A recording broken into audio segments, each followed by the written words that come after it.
about the older child? Like a question came in from a listener. Dr. E and Jen, I have an older child with selective mutism. She's 13 years old. We have a younger child who's 8 and a younger child that's 4. We noticed that the 13-year-old is feeling kind of, you could see that she's not feeling as comfortable. She's almost feeling a little embarrassed because her younger siblings are chatterboxes. How do we deal with that? What do? We can't tell them to stop talking, but at the same time, it's affecting our 13-year-old self-confidence and self-esteem that their younger siblings, the babies, the ones that, you know what I mean, are the more chatty and social. So this affects especially a 13-year-old that's very, more aware now, probably as they're getting older, especially with peers, as that's affecting them, like the kind of the puberty and social relationships. Now there's younger siblings are social, they're getting older and comfortable verbally. How do you deal with this? What do we do? Well, I think that's one is that happens often with some of our kids with younger siblings. And that age range, like you said, is a really critical time for our kids. They really do start to compare themselves because you're feeling older. That middle school time is, I think most listeners who have middle schoolers would say, yes, it's a major change for their kids. And they do start to socially compare themselves. And there is this idea of I am the big sibling, the big sister, big brother, whatever that may be. And as that identity, I should be doing more than my younger siblings. I should be further ahead. I should be more social. I should be leading the charge in some aspect. Now, that's not every child's experience, but there can be that big sister, big brother's dynamic. And so that's real. And I think it's good to identify that even though you may be older, all kids have a need. Right. And we have to address the needs. So although their younger children may be more social, or it's easier for them to come into communication, I think having some good language to recognize that this is something that is challenging for you and not as challenging for them is good, just to recognize that everyone has a need. Just like those younger children may have some other challenges they have that might come very easy for the older one. I think that's important. The other part too is I always ask from a family dynamic standpoint. I know there's a number of answers to these questions, but one of the things that come to my mind with this dynamic is how often are we going out as a family unit where the 13-year-old does have to compete with the talkativeness of their younger siblings. It's always important for me that we do family dynamics together. I think it's good to go out to dinner as a family, to practice goals in restaurants, practice in stores. But I also think it's really important to give time for that sibling alone with parent practicing goals without the competition. So that's one question I would have is how often is this parent going out on their own to work on those skills and strategies where they don't have the immediate comparison of their younger siblings? No, it's interesting. When you've worked with someone long enough, I wrote all these things down and you kind of said them all. So I'm just laughing. I'm very open, as you are with your patients, right? Your clients. I call them patients, you call them clients, because the whole therapist doctor thing, right? Yes. But I'm very open. I talk about their frustration they may have, and maybe they write like a letter, a make pretend letter, or what would they want to say, and having them write it, but really talking to them about this challenge and explaining that everyone has something that's difficult for them, but also everyone has something that they're strong with and they're good at.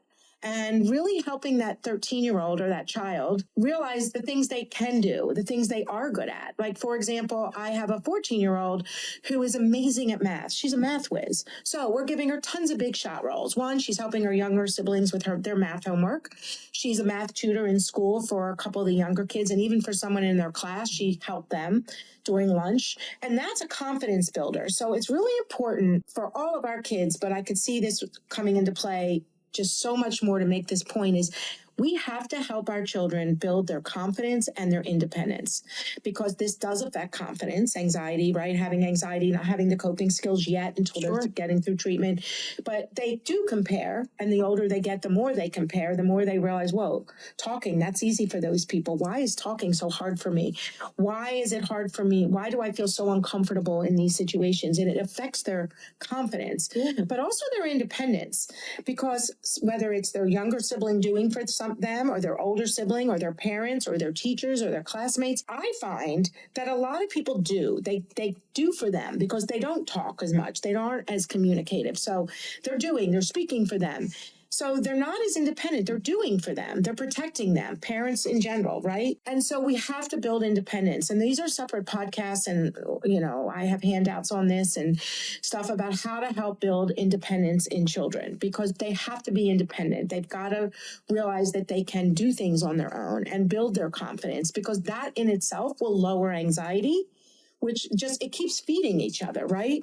So definitely helping them be a helper for their younger siblings. Maybe they babysit, giving them these big shot roles. Also, we talked about the independence and really strengthening their own skills and having these conversations. And also, like what you said, like also separating out, right? Maybe you go out, you don't always take the younger kids wherever you go, having a mommy daughter day or daddy son or daughter day, whatever it might be, mommy Sunday. I mean, we can go all over the place with this, right? And really kind of just having that alone time too, that they're not always in a situation to compare themselves to the younger siblings. These are just some tidbits to share with our listeners. Of course, every family is different. And you brought up something about the independence, and I will say, and some families over the years, I feel, when you have more than one sibling, you have more than one child, depending on the age differences, sometimes we can lump our kids into like the same rules. Like what's good for one is good for everyone, so to speak. What I mean by that is like, I might have 3 different age children, a 5, a 7, and a 9. And all of a sudden, all of them are going to bed every night the same time. Right. Everyone gets up the same time. Right. Sort of the rules apply for all of them. And we tend to make the rules sometimes for the youngest child, and everyone sort of succumbs at times to that. And often I'll say, if your 9-year-old is the one with SM and they're older and they're having to go to bed or do the same type of chores or activities at home that the 6-year-old's doing, and we have a lot of comparison between siblings, one of the first things I'll say is, what makes them different as an older sibling so they can look independent? They are different. They're a different age. With age comes, new activities that you can do, new privileges. And so that's another way of changing those dynamics in your household to start to separate out. So that's one thing. I love that. I love that. I mean, I had 4 kids in 3.5 years, right? It was really easy to lump them together. And for any of my children listening to this, because I know that's going to happen, we really did try to give the older child more responsibilities in different areas and kind of more age appropriate chores. So if they were doing chores or jobs at home, they had more age appropriate. Yeah. So, maybe somebody was, I don't know, doing the laundry, the other was folding the laundry. We also did the same sorts of things with where they sat in a car, because you do want them to have that role because that, especially in a situation where if the older child has SM, and the younger children are the chatterbox social beings, and it's not the same with the child with SM-13. This is another way, like you were saying, to kind of give them these kind of privileges, these roles. And, it really does help. So I love that. I love that information, because you're right. I think a lot of our listeners can take that and think, wow, you know what? I've been treating my 11-year-old the same way I treat the 4-year-old, because I don't want to treat them different and make them feel like, one is different than the other, but they are. Yeah, they are.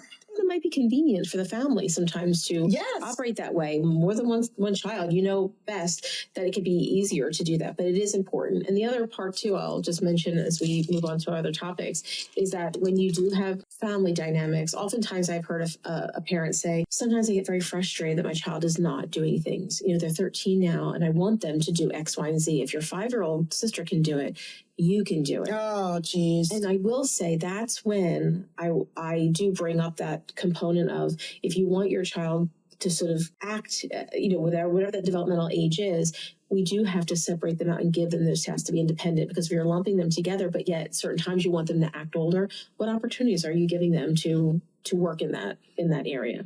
No, I think that's, that's great.